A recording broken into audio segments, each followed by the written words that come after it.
আসসালামু আলাইকুম রহমতুল্লাহি ওয়া বারাকাতুহু। গাইস, আমরা একটু কিছু কাপড় ছিল ছাদে, তো ছাদে এসেছি। প্রথমে ভালোই এই যে এই বড় পেয়ারাটা পেয়েছিলাম। আমি ভেবেছি এটা খাওয়ার জন্য পুষ্টিকর। দেখেন, এই তো আমার দাঁতের ছাপ। আমি খেয়েছি কি যে মানে কষ আমি কি যে মাম্মিকে আমি ছাদে একটু ধরে নিয়ে এসেছি। মাম্মি এখন একটুখানি ভালো মতন হাঁটতে পারে। বুয়া কাপড় দিয়ে গিয়েছে, কিন্তু নেওয়ার তো মানুষ নেই, তো মাম্মিকে আমি ধরে নিয়ে আসলাম। এই পেয়ারা এখানেই থাকুক। কিন্তু একটা সারপ্রাইজিং বিষয় পেয়েছি আমরা। নানটা না, দেখুন কতগুলো লাল টমেটো। এখন আমি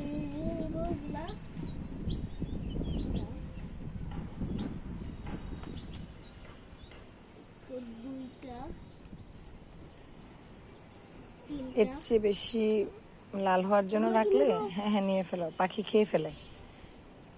এই জন্য এভাবে নিয়ে যাচ্ছি, ঘরে রাখলে সুন্দর কালার হয়ে যাবে। আমরা তো জানতাম না যে আমাদের ছাদে এরকম টমেটো পেকে আছে, আমরা তো কিছুই নিয়ে আসিনি। এখন এটাতে করে নিয়ে যাই আমরা, কাপড়ের ক্লিপের ভিতর করে নিয়ে যাই। ওই দিন আমার ড্যাড ছাদে এসেছিল কাপড় নিতে, তো এখান থেকে একটা টমেটো নিয়েছি আমরা। এখানে একটা ছিল, আর এখানে একটা ছিল। ওটা আমি হাতে নেওয়ার সঙ্গে সঙ্গে আমার হাতে পড়ে গিয়েছে। তো আমি আমার সিস্টারকে বলে যেটা খাবে না, কেউ বলছে না না দুষ্টামি করি আমার সিস্টারের সঙ্গে। এই যে মাশাআল্লাহ, দেখেন আমাদের আমের কি সুন্দর মুকুল এসেছে। অনেক মুকুল এসেছে। এগুলাকে আজকে আমরা পানি দিয়ে ক্লিন করে দিব। এই যে এই গাছে, এই যে এই পাশের গাছে কম আসছে, এটা হচ্ছে আমাদের বানানা ম্যাঙ্গো। এইখানেও তো অনেক আসছে, এটাতে অনেক বেশি আসছে মাশাআল্লাহ। এটাতে অনেক আসছে, জানি না কি পরিমাণ আম হবে, সব ঠিকঠাক মতো লাগবে কিনা। একেবারে ছোট ছোট ডাল থেকে শুরু করে একদম দেখেন নিচের একদম ছোট ডাল থেকে শুরু করে এমন আর কোনো জায়গায় ফাঁকা নেই যে মুকুল আসে নাই। দেখেন এটা তো আছে মোটামুটি, যদি এইটুকুই হয় আলহামদুলিল্লাহ। এই তো এই টমেটোগুলো আমাদের না, আরেকজনের। এখানে টমেটো হয়ে রয়েছে, নেই না কিছু না।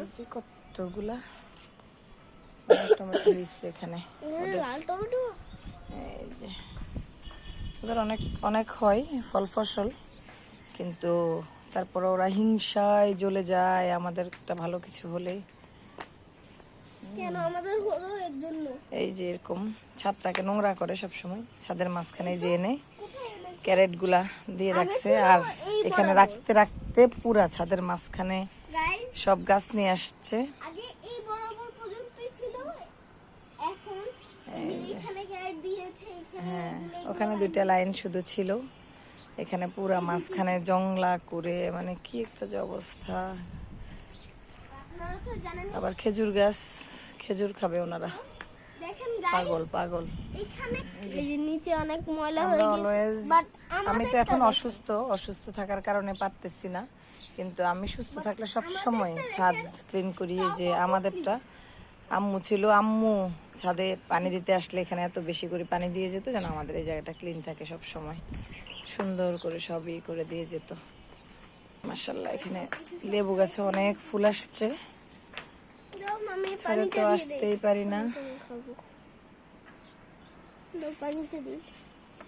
এই যে লেবু, এই গাছে একটা লেবু আছে মাত্র আগের, আর এই গাছে যে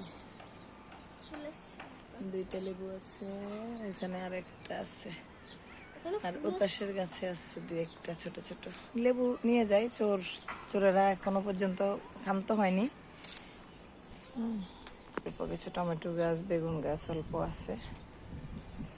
ছাদের ওয়েদারটা এত সুন্দর। এই যে এগুলা, এই টমেটোগুলো আমাদের পরের লাগানো, ওগুলো আগের লাগানো গাছগুলো মোটামুটি নষ্ট হয়ে গেছে। এগুলো পরের লাগানো হওয়াতে এগুলো আস্তে আস্তে একটু টমেটো ধরতে শুরু করছে। এই যে এগুলোর মধ্যে একটু আছে, এই যে কালকে তো ফাল্গুনি বাতাস ছাদে, খুবই ভালো লাগতেছে। ওয়েদারটা এত নাইস, একটু হালকা একটু গরম আর বাতাসটা এত সুন্দর। দেখেন আমি এখনো কিন্তু শীত আছে, তাও ব্যান্ড পরে ফেলেছি। আপনারা জানেন আমার খুব একটু জ্বর ছিল, তো খুব গরম লাগে আমার। যে বেগুন সুন্দর। আজকের জন্য এখানে শেষ করছি, এখন আমরা পানি দিয়ে দিব। তো আজকের জন্য এখানে শেষ করব, বাই বাই। আচ্ছা, সবাইকে ফাল্গুনের শুভেচ্ছা। শুভ ফাল্গুন।